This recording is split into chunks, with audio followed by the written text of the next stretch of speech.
So serial actor Chandu suicide చేసుకొని చనిపోయారు కదా! ఇప్పుడు ఆయన భార్య శిల్ప మీడియాతో మాట్లాడంట కదా! మరి ఆమె ఏం చెప్తుంది? ఆమె స్టోరీ ఏంటి సార్? యాక్చువల్‌గా మనకి ఒక 3 రోజుల నుంచి ఇది రకరకాలుగా వైరల్ అవుతుంది. 12వ తేదీ మార్నింగు వాళ్ళిద్దరు అంటే త్రినయని సీరియల్ యాక్ట్రెస్ పవిత్ర జయరామ్, అందులోనే యాక్ట్ చేస్తున్న చందు అలియాస్ చంద్రకాంత్, వీళ్ళిద్దరూ కలిసి వాళ్ళ అక్క కూతురుతో కూడా వస్తున్నారు. సో మహబూబ్ నగర్ దగ్గర యాక్సిడెంట్ అయింది. యాక్సిడెంట్‌లో ఆమె చనిపోయింది. చనిపోయిన తర్వాత ఇతనికి కూడా కొంత గాయాలయ్యాయి. ఇతను కూడా హాస్పిటల్ నుంచి బయటకు వచ్చాడు. అప్పటి నుంచి కూడా అతను ఆమె జ్ఞాపకాల్లోనే ఉండడం, ఒక తీవ్రమైన షాక్కి, డిప్రెషన్కి గురయ్యాడు. సో తను మీడియాతో కూడా మాట్లాడాడు, కొన్ని టీవీ ఛానల్కి ఇంటర్వ్యూలు ఇచ్చాడు. అప్పుడు కూడా నాకు బతకాలని లేదు, ఆమె నా జీవితం, ఆమె వెళ్ళిపోయింది, నేను ఇంకో 2-3 రోజుల్లో మేమిద్దరం భార్యాభర్తలని ప్రకటిద్దాం అనుకున్నాం ప్రపంచానికి, ఈ లోపల ఇది జరిగిపోయింది అనేది అతను చెప్పాడు. దాని మీద మనం ఆల్రెడీ వీడియో చేసాం. సో ఇప్పుడు యాక్చువల్గా ఏంటంటే ఆమెకు పెళ్ళి 2 పిల్లలు, ఆమెకి ఇంకా పెద్ద పిల్లలు, దాదాపు 20 ఇయర్స్ ఒక బాబు పాప ఆమెకు.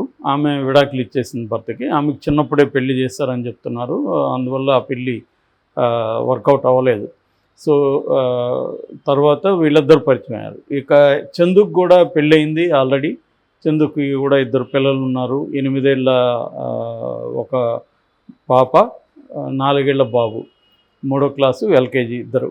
సో తనకు కూడా లవ్ మ్యారేజ్ అని వార్తలు వచ్చింది కానీ వివరాలు రాలేదు. వీళ్ళిద్దరి గురించే మీడియా హైక్ చేసింది, ఎవరు పవిత్ర అండ్ చందు. కొంతమంది ఏమో పవిత్ర చందు భార్య అని కూడా రాశారు మీడియాలో, కొన్నిసార్లు ఏమో ప్రియురాలు అనేది కూడా వచ్చింది. ఏదేమైనా వీళ్ళిద్దరి లవ్ స్టోరీ, వీళ్ళిద్దరి ప్రాబ్లమ్స్ ఇవే బయటకు వచ్చాయి. ముఖ్యంగా వాళ్ళిద్దరి మధ్య ఎంత ఎమోషనల్ బాండ్ ఉందో ఆ ఇంటర్వ్యూలు అవన్నీ ఇప్పుడు బయటకు వచ్చాయి. అయితే the other side of the story అంటే ఈమె వాళ్ళ భార్య శిల్ప, ఆమె ఈరోజు మీడియాతో మాట్లాడింది. అసలు ఆమె ఏం మాట్లాడింది అనుకున్నప్పుడు ఆమెది ఒక రకమైన హృదయ విదారకమైన కథ. సో ఆమె హై స్కూల్లో ఉన్నప్పుడే ఇతను లవ్ చేశాడు. ఇతను అప్పటి నుంచి 3 ఏళ్ల పాటు వెంటపడ్డాడు. ఆ తర్వాత కొన్ని ఏళ్ల పాటు వీళ్ళిద్దరూ ప్రేమించుకున్నారు ఈమె ఓకే చేసిన తర్వాత. సో 2004 నుంచి కూడా వాళ్ళు ప్రేమించుకున్నారు.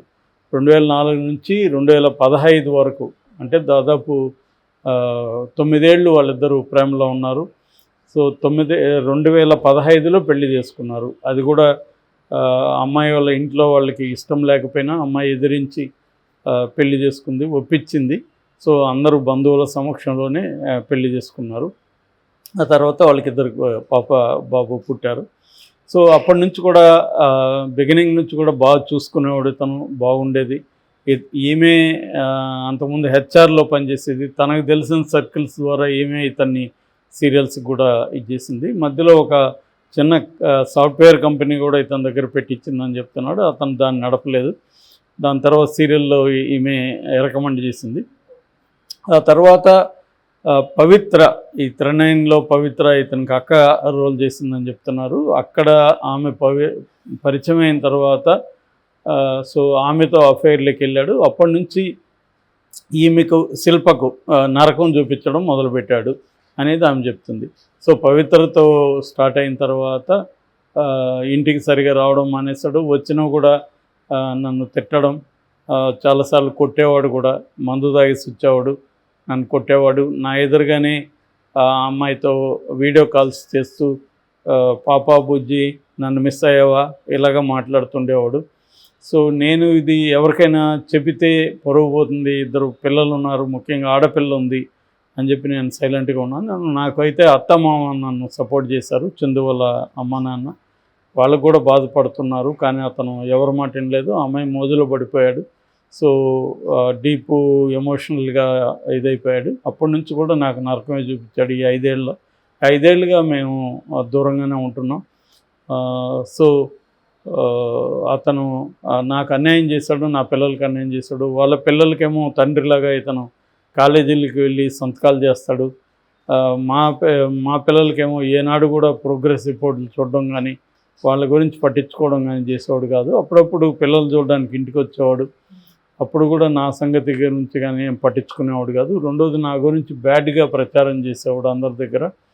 సో మొన్న కూడా ఇది జరిగిన తర్వాత కూడా ఇన్స్టాగ్రామ్లో వాళ్ళు రీల్స్ అవన్నీ కూడా అతను పెడతా ఉన్నాడు. ఆ తర్వాత మళ్ళీ డిలీట్ చేశాడు. మొన్న 2 రోజుల ముందు ఆ అమ్మాయి బర్త్డే ఉన్నింది, పవిత్రది. అక్కడ కూడా కింద ఇంకా 2 రోజులు ఆగు నేను వస్తున్నాను అని పెట్టాడు. అది చూసి నేను అతన్ని పిలిపించి కొంతమంది మా బంధువులు వాళ్ళని పిలిపించి వాళ్ళిద్దరుగా అతన్ని మాట్లాడాను. నువ్వు ఆమె కోసమే ఇది చేస్తున్నావు, చచ్చిపోతానంటే మన పిల్లలు ఉన్నారు, వీళ్ళ భవిష్యత్తు ఉంది, నువ్వు ఇది ఆలోచించాలి, నువ్వు బతకాలి అని నేను మాట్లాడాను. నేను అంత పిరికోడిని కాదు, నేనేం చచ్చిపోను అని చెప్పేసి పోయాడు. సో ఫ్రైడే గురువారమే ట్రై చేశాడు, చెయ్యి ఏదో కోసుకున్నాడు. కానీ అక్కడ పవిత్ర ఇంటి దగ్గర పక్కన ఎవరో ఉండి ఆయన్ని హాస్పిటల్కి తీసుకెళ్ళి ఇచ్చేశారు. ఆ తర్వాత ఫ్రైడే ఎంతసేపు ఫోన్ చేస్తున్నా తీయట్లేదు. వాళ్ళ ఫ్రెండ్స్ కూడా చేశారు. దాంతో తెలిసిన వాళ్ళ ద్వారా నేను పంపిస్తే ఇతను ఊరేసుకొని ఉండడం చూశారు వాళ్ళు. దాంతో పోలీసులకు ఫోన్ చేశారు, పోలీసులు వచ్చారు. ఇలా నాకు అన్యాయం చేసిపోయాడు. బతుకున్నప్పుడు నాకు నరకం చూపించాడు, ఇప్పుడు నా పిల్లల్ని అనాథగా చేసి వెళ్ళిపోయాడు. సో నేను పెళ్ళై కొంతకాలం తర్వాత ఉద్యోగం కూడా మానేసి పిల్లల కోసమే ఫుల్ టైము ఇంట్లో ఉంటున్నాను పిల్లలు చూసుకోవడానికి అని ఆ అమ్మాయి ఏడుస్తుంది బేసిక్గా. సో అంటే ఇది బేసిక్గా ఏంటంటే ఇతను లవ్ మ్యారేజ్ చేసుకున్నాడు. నేను నిన్నే చెప్పాను, లవ్ మ్యారేజ్ అయినా అరేంజ్డ్ మ్యారేజ్ అయినా పెద్ద ఫరక్ ఏం పడదు. మ్యారేజ్కి ముందే వ్యవహారాలు తేడా ఉంటాయి. చాలామంది లవ్ మ్యారేజ్ చేసుకున్నాక వేరే అఫైర్లు అనేది కామన్. ఇవాళ అమ్మాయిలకైనా అబ్బాయిలకైనా మల్టిపుల్ అఫైర్స్ మనం అనేకసార్లు చెప్పుకుంటున్నాం. ఇది కూడా అటువంటిదే. కాకపోతే ఇక్కడ ఏంటంటే ఈ అమ్మాయి ధైర్యంగా ఇతను ఎలాగో మనకు దక్కడనుకున్నప్పుడు ఈ అమ్మాయి ధైర్యంగా సపరేట్ అయ్యి చేసి ఉండాల్సింది. అది ఈ అమ్మాయి చేయలేదు, ఇతనే కావాలనేది ఉంది. దానికి ఆ అమ్మాయి చెప్పే కారణం ఏంటంటే నా పిల్లలకి తండ్రి మిస్ అవుతాడు, నాకు తండ్రి లేడు, మా అమ్మ కూడా ఈ మధ్య చనిపోయింది.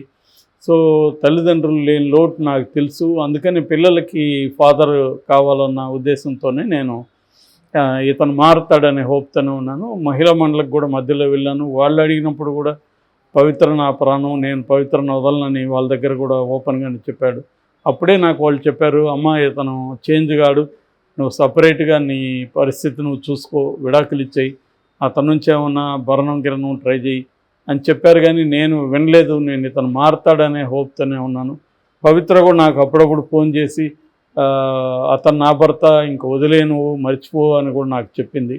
నేను చివరికి పవిత్ర వాళ్ళ కొడుకును కూడా కలిశాను, అబ్బాయి పెద్ద అబ్బాయి. ఆ అబ్బాయిని కలిసి ఇలాగా నా హస్బెండ్ ఇలాగ మీ అమ్మతో అఫైర్లో ఉన్నాడు, మీ కళ్ళ ముందే బెడ్రూమ్లోకి వెళ్తుంటే మీకేమీ అనిపించదా అని నేను అడిగితే, అది మాకే సంబంధం లేదు, మా అమ్మ ఆయన వాళ్ళిద్దరూ ఇష్టం, అది మేమేం చేయగలం అని అతను చెప్పాడు.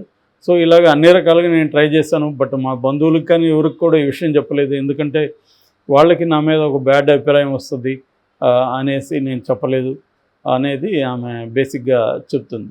సో ఇక్కడ ఏంటంటే ఇతను సో దాన్ని సాల్వ్ చేయడంలో ఇతను పట్టించుకోలేదు. ఇతను టార్చర్ చేయడం అదంతా ఖచ్చితంగా ఖండించాల్సిన విషయం. ఎందుకంటే ఇప్పుడు ఆ అమ్మాయి నచ్చలేదు, వేరే అఫైర్లోకి వెళ్ళాడు.